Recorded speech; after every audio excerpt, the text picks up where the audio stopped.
Every second, the world sends another signal. A message, a headline, a notification. We scroll, we swipe, we absorb, until it all starts to blur. What began as connection has become a constant hum. Somewhere beneath it, there's a quieter voice waiting to be heard.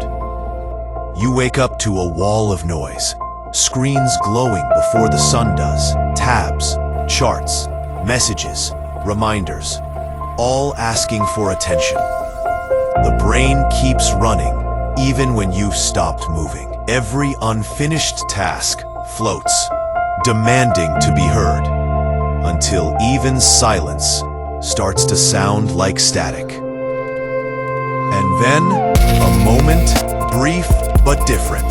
A thought cuts through the noise. What if it's not the world that's too loud, but me who stopped listening? One window closes, then another. Notifications fade. You begin taking back the room. One small choice at a time. You open the real window. Air, light, something natural. The mind starts to breathe again.